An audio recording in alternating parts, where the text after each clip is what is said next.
Hi, hello, and welcome to the Dharamshala International Film Festival. We hope you've been enjoying the selection of films that we have this year. And today, in this session, I have with me four directors whose short films are currently streaming in the festival, and it's a pleasure to have them here. Hello, all. Hi. Hi. Before we get into your individual films in detail, probably do a quick round of introductions where you can just say a few lines about yourself and your film. So, who wants to go first? Should I start with Amrita? Why? No, no. Okay, sure. So I'm a visual artist and an actor and a writer, and I live in Bombay. And my first short film is Succulent, which Dharamshala has been gracious enough to select. And I actually it's a feature film I did, which is also streaming at Dharamshala. So it's a very special year for me. But yeah, I mean, this is the first time I've really made a narrative short. I've always thought that I'll be mostly working within the spectrums of visual art or acting. I never thought it's going to translate into this, but it has, and I'm quite excited about it. That's lovely. That's lovely. Yeah. So, can we go over to Toto Photo? I'm sorry, am I getting your name right? Yeah, you got it right. Thank you, Yes. Ashameera. Uh, Pleasure to be here, and hello to my fellow filmmakers, Abhijeet, Amrita, and Ashutosh. And thanks to the Dharamshala International Film Festival for selecting my short film, Dhulo, the Scapegoat. And delighted to be here. I am actually a filmmaker from Kolkata, writer, screenwriter as well. And this is my first time at the festival, and I think The Scapegoat is a very special film to all of us, to my entire team, especially in these trying times that we are living in. So I'm glad that the film will be able to help to create a discourse, and hopefully there will be a lot of takeaways for me and for the entire cast. Thank you so much. Absolutely. I mean, films have been my lifeline through the pandemic. Trust me, I would have gone crazy without it. So, it's a pleasure to have you here as well. So, let me just go to Abhijeet here. Hello, Abhijeet. Hi everyone. So my name is Abhijeet and I've been working in Bombay as a screenwriter and a filmmaker. Started from TV and now I'm into films, series and everything. So this is the first time Dharamshala has been streaming my film and I feel lucky as well as excited to be part of this amazing festival.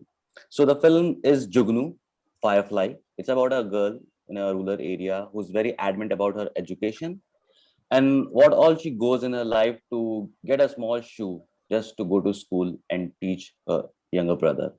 And that is all about, and how the society reacts to it, what is the socio-political culture of it. So it's around that. And that is about my film.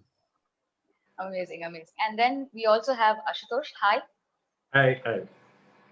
Hi. So, Uh, can we, yeah, sure. my film's called Khabsurat, which means not beautiful. And yeah, I've had another film at DIFF before last year, an animated film. So I have a background in animation also. And otherwise, I'm trying to make my feature film here. Yeah, but I love short films. I love making them and watching them. It's quite liberating. So it's nice to be back at DIFF. That's it. Yeah, I hope I can make my feature film. But aside of that, Amazing. you might see me again. Just hold to that thought. I will be coming back to it later. But in case you're watching this conversation before you caught these films, please do go watch them. They're streaming, and it would help you enjoy this conversation much better. And all the four are very, very interesting short films. I've caught them all, and I must say, their themes that you've picked are very, very contemporary, even and almost universal in some way or the other.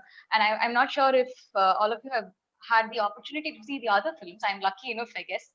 So let me just begin with the themes, because for me, all the themes that were chosen by you, say if it's Succulent, it's about urban loneliness, which with the pandemic we've all become much more, familiar with, unfortunately, or with, Scapegoat, it's intolerance, which is again another unfortunate familiar situation that we've been increasingly accustomed to. And with Jugnu, it is the everlasting question of equality versus equity. What is equality, and why should we be more, focused on equity, and rather than not just laying down one single rules and saying, what, everyone's equal. it doesn't work that way. And with terms of I'm going to say repulsive because my Hindi is really bad, so please don't take it wrong if I'm going to stick with the English names. So repulsive, it is again a theme that is very, very, that has to be dealt with a certain level of sensitivity. It's about a leak, a video leak. I'm not sure if I can call it a revenge porn of sorts, but it's close there. And it's again, something that as a society we need to be more sensitive about, because right now the situations are extremely, and the reactions that we're very familiar about the gamut of reactions, things like this get, and the gamut of restrictions a woman's sexuality has in our society. So let me just go through, and I want to hear your thoughts about why this particular theme or why this particular subject was very fascinating to you, and what made you pick this for your short film. So I'm going to go with Tathagata to start with. What was about it, about intolerance, and it is a very, very particular kind of intolerance, right? So I mean, it is very relevant, but what made you choose this? Thank you for that question. Actually, the idea for me putting my pen to paper and getting inspired to write the script of The Scapegoat was actually, so I spent a considerable part of my childhood in a village in Bengal, because my father was from there. So my roots are very too deep and too strong in my village in Bengal.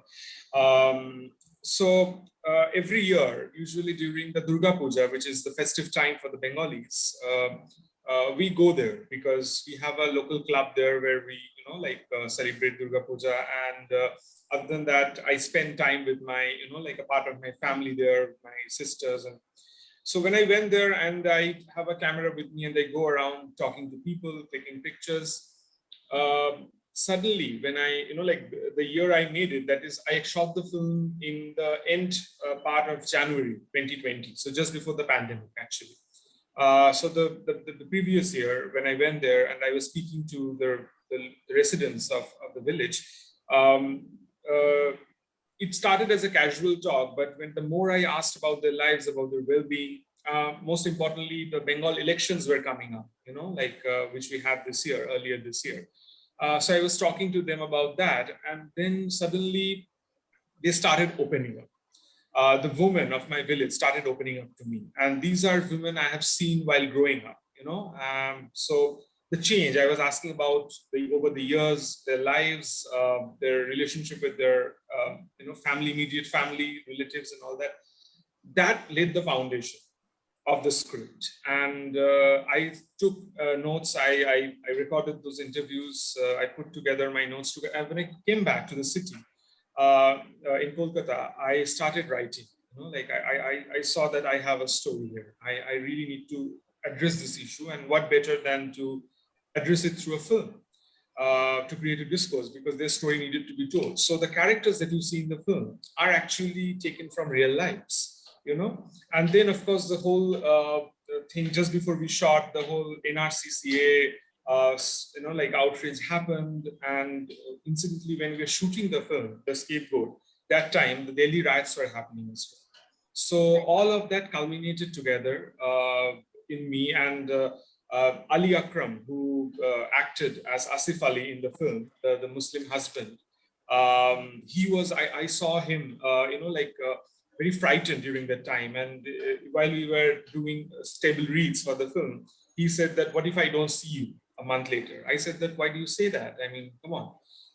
And then he cited the example of what is happening around that. So we were actually, very angry when we were making the film. And I think that anger culminated in The Scapegoat together, from me starting to write the film till we were doing the pre-production and when we shot.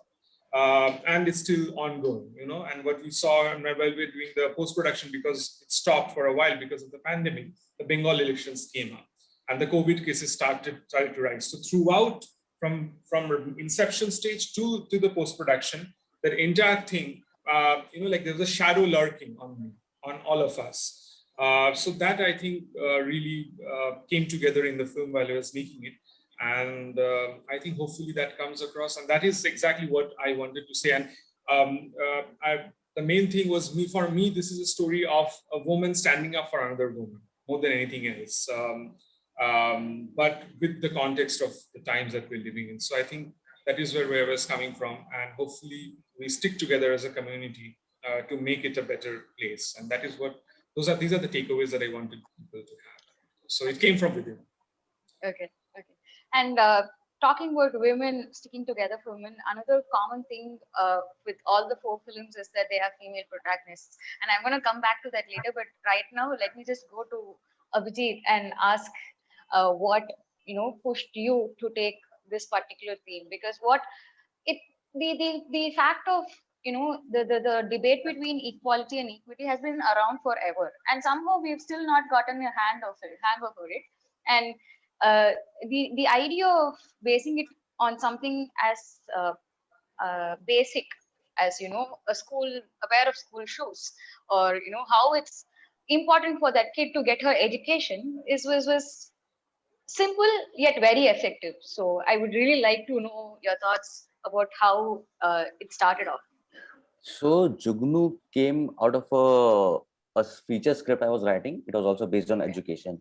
So when I was writing that script, I thought of why I'm writing this script. I mean, there has to be some reason, And before that, I wanted to make something, a shorter version of it, just to know more about my script. Then this Jugnu came up. And when I was writing Jugnu, I was going through a lot of news articles and, newspapers and UN researchers about education and how important education is actually. It's the most basic thing and we ignore a lot, especially in India. I mean, like, especially in rural areas, for children, especially girls, they don't get educated. They get educated, but at a certain point of time, till certain classes. So which I thought is not I should be saying something about that. But I wanted to say something big in on a smaller scale, because the simpler you say it, the bigger impact it creates. And the more complex you make it, the more dilute it gets. So I wanted to make it more simple, and I came to a basic conclusion, which was shoe, because it created a metaphor of, shoes are your base for walking, It's you walk through your life and you need something in your foot because you get blisters and everything. So I wanted to create a metaphor, and a metaphor of how you get something, but you lose also something in life. That is a universal law of universe. Yeah. So that is how this came in my mind. And when I went to this place to shoot this film, it was a small village of my friend. And because it's, it kind of a very low budget, kind of a zero budget film, how we came up with this thing. So I went to people in the village and asked them to be part of my crew. I took so the grandmother is actually a day worker. She works in a farm. She came to work our film. The girl Jugnu is also from the village. So no one is an actor. It's all real people doing whatever they know, how we have trained them, the crew, the whole village. So this all created an aura of, yes, something can be done if you put a good and positive energy. So, and also I wanted, like, my idea to create a film is on a topic of which gives a message to society. For example, education is what I'm working on right now, to create. And through this film, I wanted to give that message to a smaller level, to whatever scale, because in the film also, if you see, Jugnu comes home and teaches his younger brother, which is, I wanted to keep that, which is just the opposite thing, where a boy comes home, he studies in school, the girl doesn't get a chance to go. That is what I wanted to keep the contrast. And that has been a question raised by a lot of people, that it doesn't suit in the society, it doesn't fit in the society. But yeah, that was the call, and that is what I did. So yeah, that is how Jugnu came up, and with help of all the villagers, we made that thing. Okay.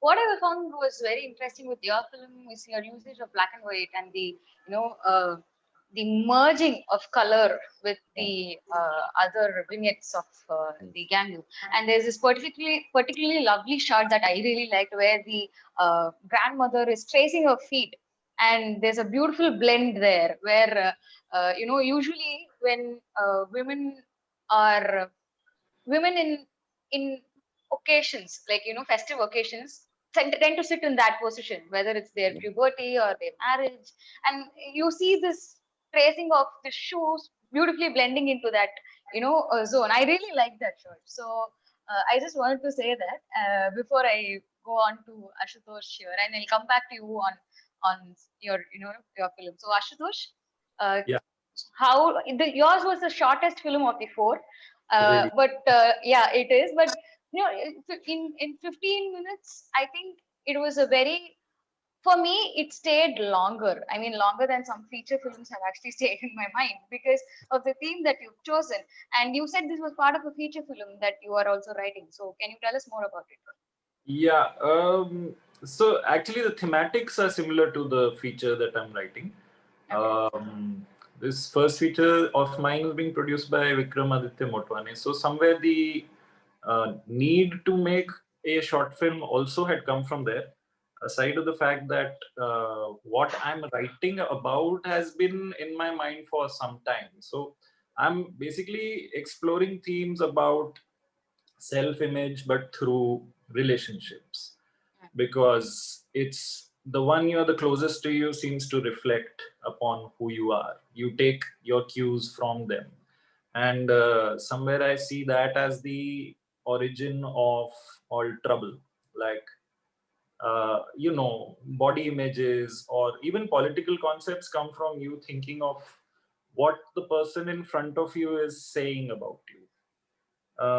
So that somewhere is where this whole title of Khabsurat comes from. Like, I think we all tend to, especially in today's day, keep on checking our image. Like, I'm looking at myself even now and thinking, ye angle theek hai, ye angle nahi theek hai. So the mirror is always there in that sense. And, so I had thought with Vikram that it was more his idea that we should at least do a short film so that we get warmed up for the feature, at least in terms of form also. Somehow it came out of that, and since I was writing around that theme, then I kind of came up with this idea. But what I liked about coming up with this idea was, so I tend to meet people, like I'm hearing Abhijeet and Tathagat's story, and I'm sure Amrita is also like that. But there's some brilliant actors all around us, uh, but they are more than just actors. I mean, I'm unlike Tathagat, who went to a village and then saw people and then got inspired. This is more from my need to tell a story rather than purely getting inspired by environment around. I've done films like that before, but this one was more about it's like a further writing of the topic. So there's this actor who's playing the lead, Naina Sareen, in the short film. She takes photographs of herself, which she started doing during the lockdown. And I got talking to her, and somehow her perception of herself changed because of her photography of herself, which I found was fantastic. Like the work she was doing also. And somehow I spun the story around it. So that's where it's come from. Like it's a odd combination of thematics which I was already exploring, and people around me whom even my DOP Ijaz, he had been taking portraits of Nana for some time. So he has a particular way of looking at her. Uh, and then when I met him, I said like I want to work with him to shoot her, because since we are talking about imagery and how we look at people, and how my main protagonist looks at herself. So it was a kind of a nice combination like that. Yeah, I was kind of happy with it.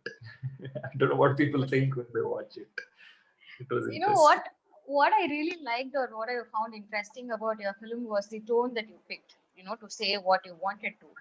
Like, so this girl's video gets leaked and it's being Yeah, called as a sex video, but the yeah, tone of a conversation that she maintains with her brother, or even her own reactions as to how this video is being perceived by her family, it's just yeah, it's very tongue in cheek. It's very yeah, it's a woman who cares but also doesn't care.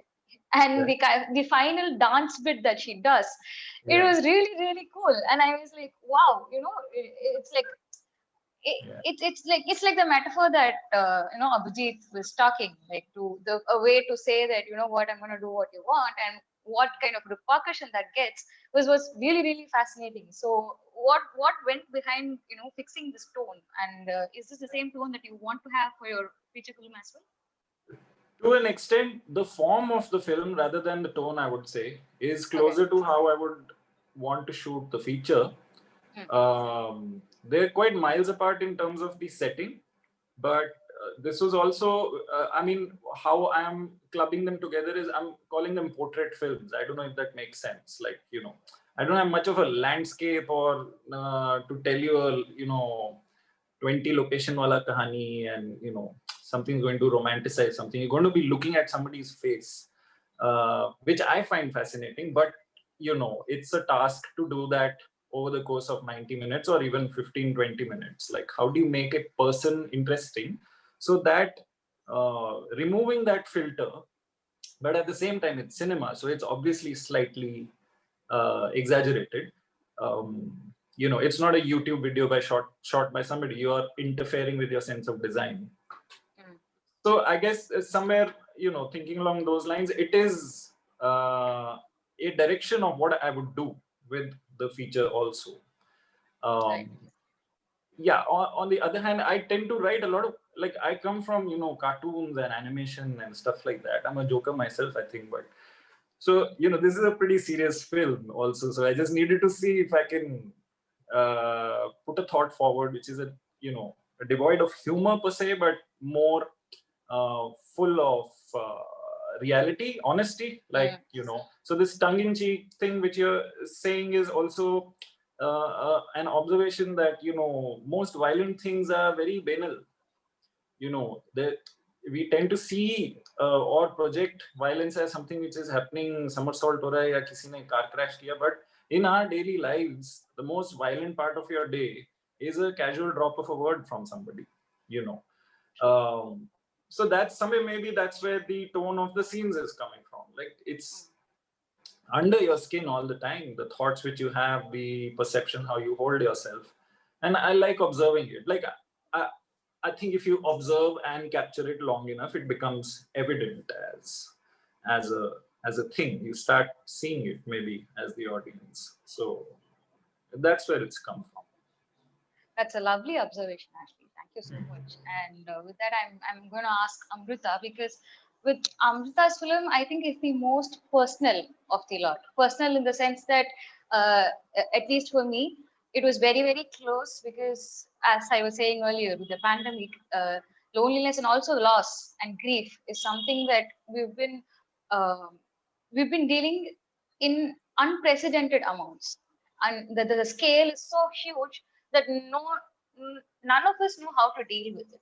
And so that makes this film much more personal to me, you know. And which is why I'm very interested to know how this came about. And this is your first short film as well, so how did writing Succulent come about?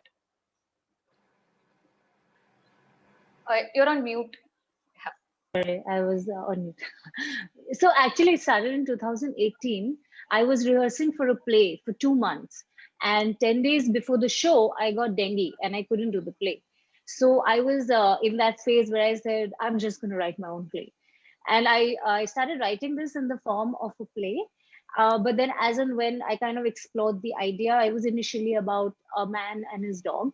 But then, and if you've seen the film, you can see that reflection of that dog. But then, as I started writing it, I realized this is more a film, and I wrote it and I kind of put it away because it was my first thing. I didn't know if I was ready. I needed a lot of money to make it, or a fair amount of money to make it. And then within 6 months after that, I lost my mother and I lost my grandmother. So it kind of, one after another, it kind of happened. This is all pre-pandemic, and I went into this thing of kind of trying to regroup my personal, I would say, ambitions, for lack of a better phrase, you know. And I started thinking, what is this? And there's like so much grief, loss, regret, anger, and so much that kind of piles up. And then, like, I'm an actor as well, so I could see that what happens is that with my past as a visual designer or as an animator, as an artist, graphic designer, I didn't always agree to the paths that was coming to me. Like, I couldn't understand why people were doing certain things, and that was leading to a certain other kind of frustration. So I decided to kind of take that script out and find a way to make some money and make it. So that's initially where it came from.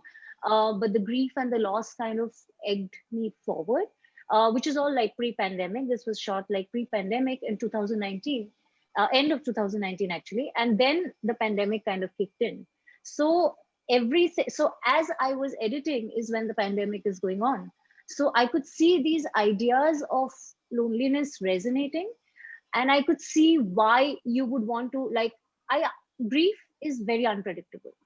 Grief is not always somebody staring out of a window and crying with like background music. Grief is like somebody opening multiple tabs on their laptop and seeing how do people who've lost a parent deal with it. Grief is very different. I have a friend who, when they heard of their father's passing, uh, went to the kitchen and drank a glass of water. Like it's very unpredictable. And I realized that if I am to create a character who is kind of taking the burden of someone else's grief off them by replacing a family member, what would that person feel like? If we see the food delivery guys like Swiggy and Zomato, it's such a big deal if they dig into someone else's food. I mean, that man is hungry. He's doing like probably like 70 deliveries a day. He probably hasn't had time to have lunch, but it doesn't occur to any of us कि उसने खाना खाया क्या? So I feel that people who, and from there, if I'm to just go to the next theme, which is futuristic dystopian emotional loneliness, like for such a heavy phrase, if I'm to go there, in a society, in a country like India, there is always a section of people who take the burden of that. Like, it's very easy to say, oh, Swiggy, I'll just order food and like boop, it's going to be here. But there is a person on a bike going through traffic and risking their lives sometimes to speed and give you that pizza in half an hour. So in a country like India, when we do these futuristic things, when we say, oh, the swipe of a button, you get a family member, the swipe of a button, you get a soulmate, there is a section, a class of people, whether financial class or emotional class or geographical class of people, who are bearing the burden of that futuristic dream that all of us have. So when all of this kind of comes together, I realized that future is not about like robotics or, like GMO seeds and things like that. There is an emotional price we are paying for all of this. The people who are delivering the solution, as well as the people who are receiving the solution, So that is kind of, I would say, that very layered, confused, vague idea that I just gave is kind of where how Succulent was shaped. And I kind of agree with what Ashutosh was saying about emotional violence. Like the YouTube comment section is actually the most violent place, if one sees. Like if how people are reacting to films and songs or cricket matches or someone's personal vlog, where was all this violence? Where did it come from? So I actually completely agree with that. Yeah. So that's Succulent. Yeah. Okay, lovely. So my next question is going to be to all of you, and whoever who's comfortable can go first. And as I observed earlier, all of the short films, all of your 4 short films have female protagonists and have very, very integral female characters. And this is something that I personally believe is very important. And it's not something that you often get to see in the mainstream. It is still, we're still struggling for it. We're still fighting for it. It's likely happening here or there, but it's not a certainty. It's not the rule. It is still an exception. So I want to know your thoughts in choosing, your protagonists, and was there a particular thought that went behind to make it a female narrative? Anyone can go first. Absolutely cool. Okay, so for me, it was like a natural progression of thought. Like, as I said, initially it was about a man and his dog, but then it kind of became a woman because I found it easier to write about personal experiences as a sister, as a granddaughter, as a daughter, as a friend. I mean, I could like make it more easy. I also find maybe, of course, it's probably because I'm a woman, but I find feminine characters slightly more malleable because we don't, in Indian society, grow up with the kind of staunch, very rigid framework. Like, as in, of course, there's orthodox. It's an orthodox society, and we have rules, but we don't grow up with the expectation of being hard and macho and like withdrawing from our emotions. So that makes it a little more malleable. That makes a female character more vulnerable, because they tend to confront the emotions more often. So for me, that was just simply an easier solution for the character that I wrote. Yeah. Okay. Okay. Cool. So, what about the other people? I'm much more interested to know your perspective because I was like at least fairly sure that Amrita would say something like this because it's very easier for us to Yeah. write, female characters. Not that we can't write men. That's a completely different, a Argument. completely different Yeah. conversation. But yeah, let me go to the men. Who wants to go first? Yeah, Abhijeet is your yes. Okay. Uh, so basically, if I say, talking about the protagonist, what I thought while writing the film, my protagonist is the shoe, not the girl, not the boy, not the grandmother, not the story. It's the shoe. Shoe is the protagonist. Story revolves, rotates around it. And how, in technical terms, we can say, okay, Jugnu is the protagonist. But if we think deeper in it, no, she's not. She's just, a catalyst towards the protagonist. Protagonist is the shoe. And moreover to that, the protagonist is the thought of the society, the thought of education, that is the protagonist of my film. But yeah, if we talk on the paper and technical terms, so Jugnu came in my mind, and why I chose her was because you directly can relate how education and the thought process for women are in India, especially in rural areas, because I come from a very small village. I'm born and brought up from a very small village, and I've seen that. I've seen me going to school, but my neighbors, cousins and all, we used to call like cousins ho jate hain, when you're in a small village. They're not going to school after like class 5th or class 6th. So, and getting married at an early age. And you don't have a say into that because, you come from a small village, you come from certain places, you can't say that. So that actually made me to make something, a protagonist, a girl who is so lovely when you see her, so cute, but she's so adamant. She has that anger. She can fight with anyone. Whatever the means are, and she's at what level, she's there to sacrifice whatever she wants to. So that power, what I believe, is only in a girl or a woman. They're born with that thing. We don't see that. I don't know why. Like, yes, many people see that, but they are born with that. And because they have been behind this curtain, living their life behind that, इनको मौका नहीं मिलता है. When they come, they show what they are capable of. That is what time when we realize. So that was my thought to make Jugnu as my protagonist. Lovely, lovely.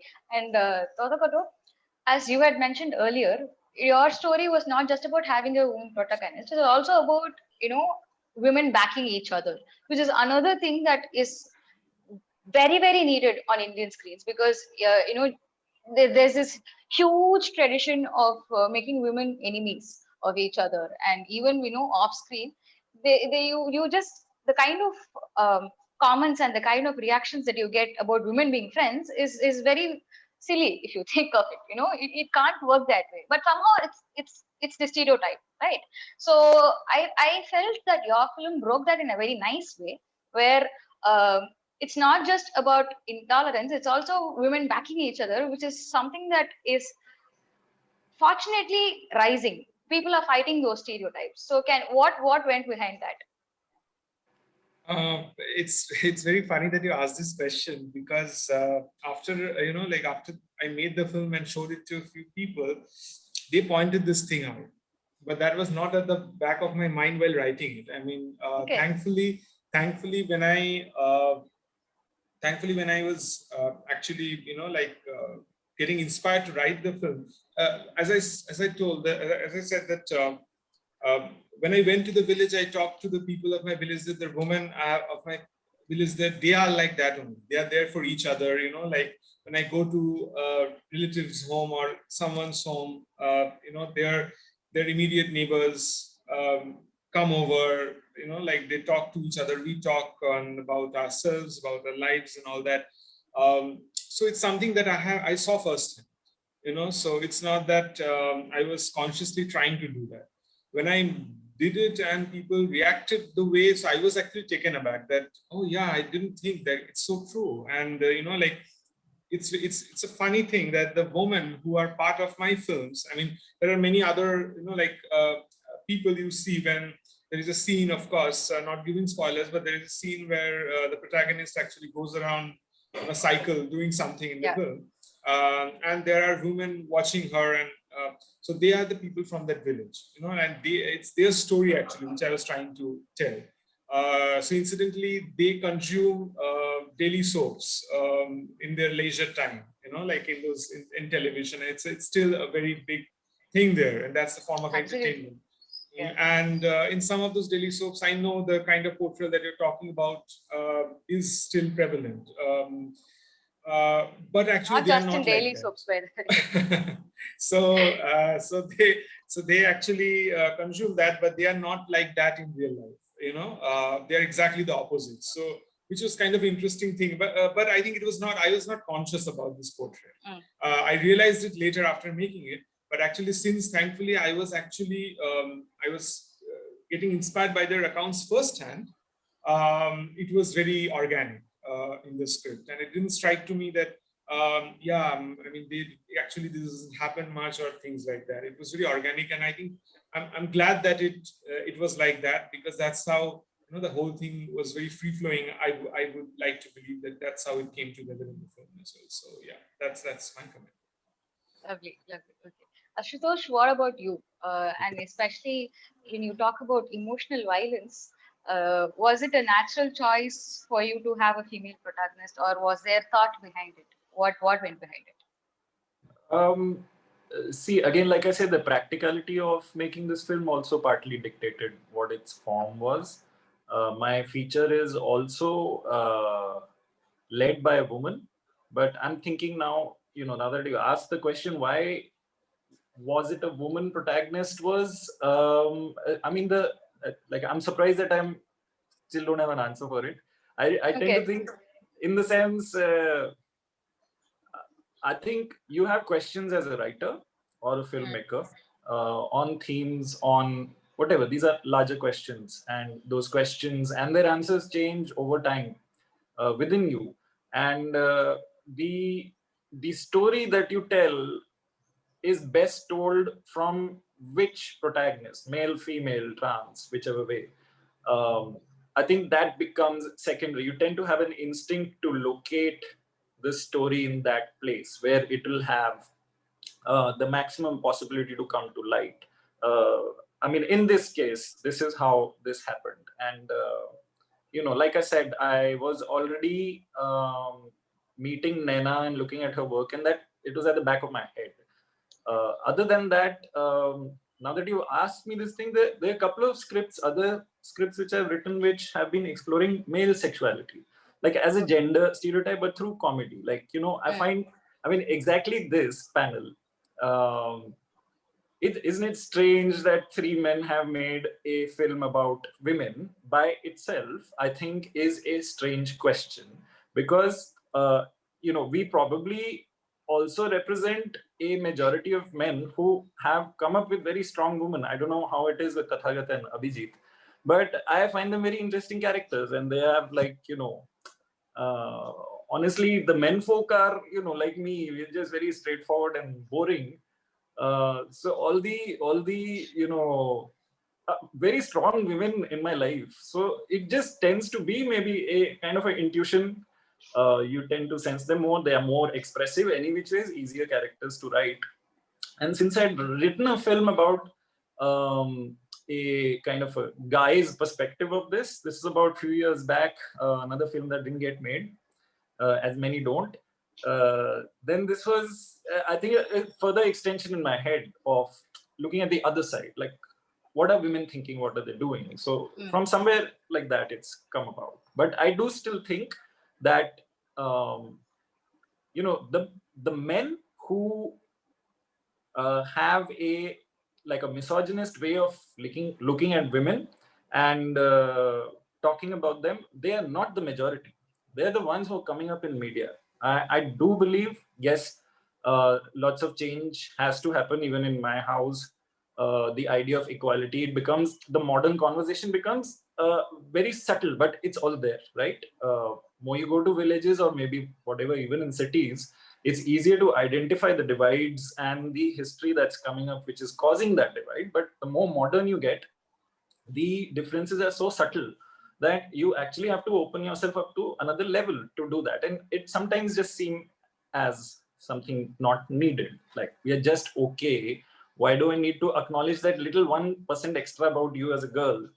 What's the big deal? You know, those are the conversations which maybe we're not equipped to have. But on the other hand, I do find lots and lots of men who are more sensitive, not necessarily politically, but you know, I find women doing really well in lots of fields, and they are as smart, if not smarter, than most men around. So there's, you know, I find that is bound to come up. And commercial cinema cannot be held as the scale for what is really happening or what are the stories being told. Absolutely. It's absolutely the wrong place, and not to look forward to also. They are governed by mechanics which are absolutely money driven. And where the money comes from is also a misconception from the people who are distributing the cinema. So I think when it comes down to a personal question, to cut it short, I think lots of people would just tell stories about people around them. And women are there everywhere, yeah. So it's just, you know, healthy writing, I think, if you write them in. Absolutely. I mean, as I was telling Amrita, I mean, the usual, conception is that men can't write women and women can't write men, which is like absolute. I think that should be completely it should be get ridden off, because it's not true. I mean, anyone with a keen observation, and anyone, as you were saying, who wants to tell that story honestly, can write any character that they want to. It was just fascinating because, as you said, even though we can't have mainstream as the ideal or as the right barometer, unfortunately, it becomes sort of this reflection of how our society is thinking, and which is why conversations about women and stories about women, there's an active need or active uh, necessity to keep talking about it, keep asking about it. So my question came from there. And thank you so much all for the honest answers. And I actually wanted to pick on another thought, another thread that Ashutosh was saying before about wanting to make feature films. And there's also this widespread mainstream perception that short films are a stepping stone to feature films, while it is an entirely different medium by itself, which can be used to say sometimes even better and more sensitive and more impactful stories than feature films by itself. So what are your thoughts about it? And this is despite the visibility, the validation, and the credibility that's being given to short films by so many festivals and so many other platforms across the globe. Why is this still happening, or why do if I'm wrong, please do correct me as well, why do filmmakers still look at short films as somewhat a stepping stone to feature films? Are you asking me? You can go on first. I can come back to the others. Yeah. Okay. So what I think is, filmmaking takes time. It's a craft. It's finally a craft. If there is a craftsman who's a carpenter or a potter, he will practice his craft again and again and again, and he gets better at it. Without the error, you do not get better. Okay. So how I see is, short films, if you are a filmmaker, you have to be filming. You have to be editing something. It could be something on your phone. It could be 2 lines of dialogue. So you have to remember that as a short filmmaker, it does not matter what the market is looking at. The fact is, you want to tell a story, cinema is your medium. You need to do it again and again and again, right? Despite the fact that you are a big filmmaker also. So I stand by that, and hopefully future also, I might be the guy to actually stick with it, because I really like the intimacy of the process of making short films. So that's one way in which I look at it. Now, the question of why do people still look at short films as the stepping stone to making a bigger film? So I was saying, independent of what the environment is, one answer is this: it is a stepping stone. It's your craft. You should do it. You will get better at it. and it sets you up for a bigger narrative, which is a very different matrix altogether. So that's one. On the other hand, this I think why short films still don't have, let's say, the value that they should have. In my observation, there is no this is a failure of the producers. Okay, you will find that almost every filmmaker, including the ones on this panel, make short films out of some spirit. It's a need to say something. You know, the festival comes later, the avenue comes later, walking into somebody's office telling them, "Maine wo short film banaya tha." It's not about that. You need to tell a story. At some point, you can't stop. You have to tell it, so you tell it. But how this works right now in the industry is you either put up your own money to make a short film, or there will be a producer who will say, okay, I have some extra money, I'm a nice guy, or you're a nice guy, here's some money, go make some film, which is how it's existing to an extent through the favors of people who are already established, your friends or your family.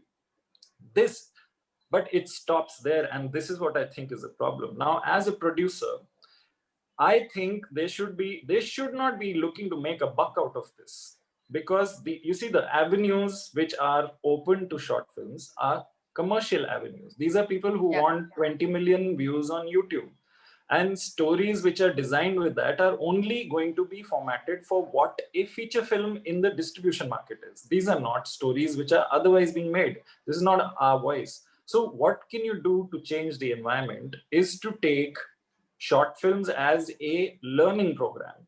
You make short films, you collect them, and then you make sure more in the community of short filmmakers are watching them. And then, like Tathagata is doing something, Abhijeet is doing something, there are communities who would love to watch these films. If a producer thinks smartly that, okay, I can create a whole crew of people by investing this little amount of money over the next 2 years who are going to be really talented, their work as storytelling is going to be tested with the audience, where they come from, then I have, for this little amount of investment, a security in the form I will get when I make a feature film. So it's the usage right now, you see, which, like, you know, I mean, I'm thankful my film is at your festival, but mostly I felt my films don't belong in any festival. I don't generally have thematics which are appealing to festivals. They also are under the pressure to serve an agenda, because it's once in a year, right? So once in a year, a festival is going to try and make as pertinent a statement as possible. But there are lots of voices which are very tender, and they're not extremely cinematic, but they are stories, and they are short films, and they're cinema. Where do I take them? How do I tell you those stories? But I will look at something which is made on Netflix, or, you know, a cinema from abroad, and it's like, how do these guys make these films? It's basically because they're respecting what they're doing, the craft that you're making, sharing it with people and enjoying it, you know. Yes, it needs money, but it needs money invested. If businessmen can invest in something for 20 years and see the fruits of it 20 years later, then what's wrong with producers here? You see, they're all kind of tied up to the cart of making a quick buck. These are not producers. In my sense, I have not met one person here, and I've met a lot, and they're nice people, but they're in one way or the other yoked to this cart. They do not have a vision for what it means to give out money and invest in cinema. You know, everybody's trying to shoot for that one film. One film takes 2 years to make, 4 years to mount, another 1 year to, you know, I'm getting old here. So I really think, and sorry for this, sounds like an outburst now, but what I do, I very clearly see that people with voices, no matter what, will make their cinema. Now, the people on the other side who can enable the watching of it, making of it, they need to wake up. They need to do better than this at their creative job. It's not about putting money down, you know. End of rant. No, that's the sound of honesty, and I think we should all be hearing more of this. So I just want to ask if anyone else wants to add to that. I'm going to say, remember that Amrita after, is say that yeah. say that in a pitch next time. What you said.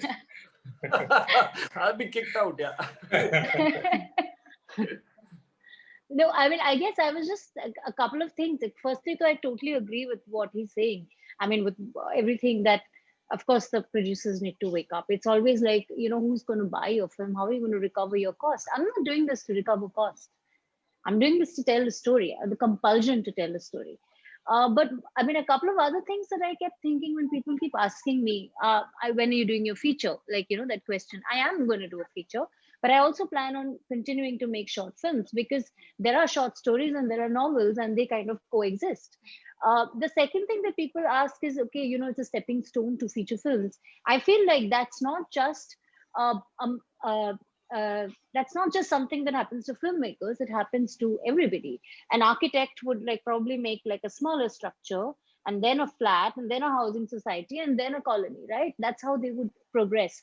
A singer would want to sing jingles and then sing like larger songs. So whatever profession we talk about, this is the graduating form. It's just that filmmaking happens to be so expensive that if you're going to make mistakes, you might as well make mistakes on a smaller scale first. A hit that you can personally take. And the thing is that it's a form, it's the only art form that you need 100 other people to execute. Like when I'm drawing, I think it in my head and I draw it. When I'm singing, I think it in my head and I sing it. But when I'm making a film, I'm dependent on all these other 100 arms to come together, think the same things, put the same money, and tell my story. In that, I might as well do something on a smaller scale. And again, like I cannot agree more with Ashutosh that there are people who can be enablers of this, who can be like, I would love to see short films traveling to schools, short films traveling to villages. There is no, I mean, national television, Netflix, we only hear of short films when it wins an award. But, non-agenda driven, just short stories. We all read short stories. So I do feel that it needs to happen. Yeah. Uh, yeah, Abhijit, do you want to add something? Actually, I totally agree with both of them, and Okay. but there's some where we also it's a matter of fact that it's about a believer and a non-believer. As a writer, as a director, as a creative person, you're a believer. As a producer, you're a non-believer. So as a creative person, you believe in something. As a producer, he believes in money. He wants to see the commercial aspects of it. You want to see the creative aspects of it. So it's about yin and yang. The world revolves and rotates around it. The creative aspects goes on it. And as a short filmmaker, you have to tell stories. As Amrita said, you have to take that hit on a smaller scale to get, to sit in front of a Canon and say, okay, come shoot me. I'm ready to get that shoot. So, it's that kind of a play, but also just seeing another aspect of it. We humans, we somewhere as a creative persons or whatever, see, we are a kind of a narcissist. We want to have something in, you build up those points. So making a feature film is kind of a stepping stone as a personal journey for a filmmaker. Oh yes, I made 100 short films, but I want to make that one feature film. वो एक हिंदी में कहते हैं कसक रह जाती है हमेशा. You're doing amazing in your short film job, when Oscars and blah and blah and blah, but still there is something about feature film. Why is that? The community we have made, it's people around us, they talk only about feature and feature and feature and feature, which also plays with our mind. No doubt, even I want to make a feature film. I'm saying that still I want to make a feature film. See, that's the opposite side of me. So being that, I totally agree with both of them, how they have said. People have to look, ahead of what right now is going on. They would think more about not the money to tell the stories, because I tell you one thing, when I was making Jugnu and I was in that village, a random guy who was living the neighbor came to us and said, sir, aapko koi bhi help chahiye, you come and tell it to me. I said, okay. And there was, it was a marriage season going on, and there was a ceremony happening in his house. We were shooting around at 12 or 1 in the night. He left the ceremony, he came to us, and we needed a 100-watt bulb to shoot because we were going out of lights. So he came with us, he went to a smaller district on a bike, and then we got the bulb. And so now he's connected with me and said, sir, I want to learn camera. I showed the film in the village, and now the people in the village are saying, okay, I also want to write. They have sent me stories of their school books, what they've written in schools. They're like class 4, 5th students. And these guys said, sir, I want to learn camera. Tell me how I can learn that. So as Amrita said, if we take our short films, leaving the part of agenda, and show it in the villages and school and districts, there are so many people, so many talents, so many creative minds will come up and say, oh yes, we want to do it. And over there, the role of producers come in. Okay, come on, just make this. Make it for a fun. It's not a big deal. Okay, take 20,000 rupees, go and make a 5-minute film. You can make it. If you're street smart, if you are creative, you can make a film in that. Do that. So that is what I feel the ambition and the willingness is lacking right now. Okay. Tathagata, did you want to add something before you unmuted yourself? Yeah, no, I think Ashutosh, Amrita, and Abhijeet said everything that I had in mind. Okay. So, but I think I would like to add only one more thing to that is that I mean, I of course, to me, I look at short films as a format and as a self-sufficient art form in itself, and not as a stepping stone. Because for me to tell those stories needed that 25 minutes or 20 minutes or whatever duration, the length of my films are so far. But other than that, the one more thing that I want to add is something to take away, from what Ashutosh said. The urgency to tell that story, because if I have a story, say I'm making the scapegoat, and of course there are elements which I can explore the characters more and make it into a feature, and nowadays of course a web series also for that matter. I needed to tell that story immediately, because for me it was more than anything, the film being screened anywhere. It was me giving back to those people who have inspired me to tell that story. It was, I'm making the film for them. And it's very sad that because of the pandemic, I haven't been able to screen the film there, which I plan to do very soon. So I'm giving it back to them. That's my homage, or that's my tribute to those people, so if my film is being screened only there, I'll be happy, because I made the film for them. And I made that film at a time when it was very important for me to do that. To create a discourse. The Bengal elections were coming up and all that. So for me, if I have to wait to make the scapegoat into a feature film, I have to wait for 1 year, 2 years, 3 years. I don't know when it will get made. And that's why I actually wanted to tell that story, and that could only happen through a shot. And I made the film with my own money, and that's the way I did it. So it was from that urgency that I have to tell the story, and I think. I really got help of the people of my village there. Just like Abhijeet said, that they were very kind enough to be a part of the film, help in any other way. I invaded their spaces almost shooting the film. They were very gracious enough, and they are nice people. Actually, when we wrapped up the shoot, they said that, why don't you shoot for one more day? We'll miss you. Don't go away. Don't leave us. So, and then they were in tears. So I think that was very beautiful. And as filmmakers, as human beings, more importantly, I at least live for that. And I think we all live for that, to have that personal connection. I'm making films, I'm building relationships with the people around me. So that's where for me it came from that space. And a big inspiration from, in this case, will be Warner Herzog. I'm very inspired by his style of filmmaking and the way he makes films. For me, he's more than a filmmaker. So that's something. Lovely. On that note, I think we're nearing the end of our conversation. So before I wrap up, I just want to know if there's anything that you want to add about your films, about the festivals in general, and about even short films that we might have missed discussing before. So I just wanted to go one quick round, asking if there's anything that you want to add to the people who are watching your film. I would just say, while I'm incredibly grateful to festivals for showing the film, and that's our only avenue, I just want to reiterate that let this not be the only medium for watching shorts, and let's not only depend on broadcast to watch shorts, it's so good that we are getting the reach and we're getting the access. We're greedy artists, right? When we get 10 people, we want to tell them, just 100 logo ko aur bula lo yaar. So the point is that if we are limited by festivals, and festivals are not a limitation, they're an avenue, but just to talk about structure, if we only wait for these things, somebody is doing a program and they'll pick a package of films. I feel like if we can find better places and more avenues, hold screenings in our houses, just go out there and put it, so that we're not dependent on just festivals to watch these films. I wouldn't have been aware of any of these films if I wasn't at the festival, So, of course, one has to hunt for these films and go after them, but maybe it's time to just be a little more curious about these short stories. Yeah, absolutely. Is there anything else anyone else wants to add?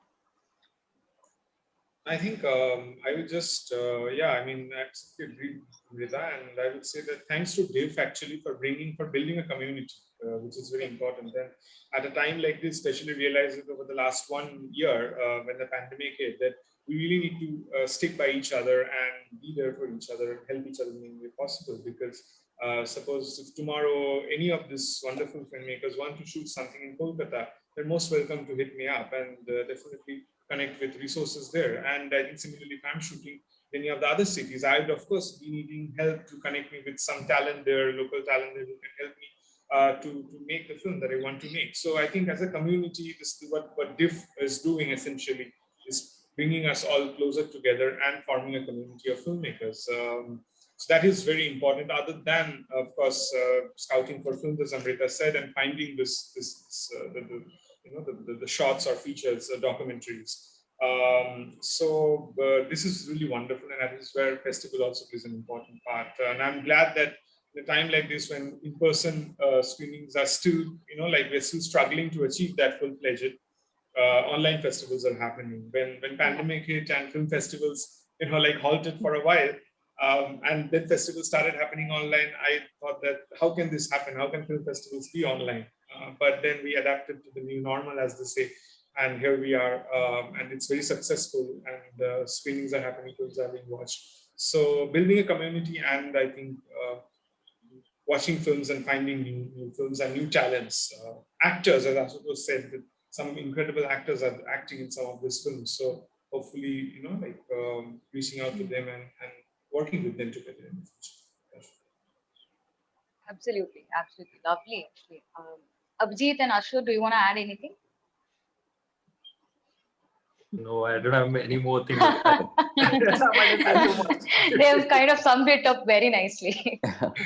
Yeah, same here. I think nothing more to say, I guess. Okay.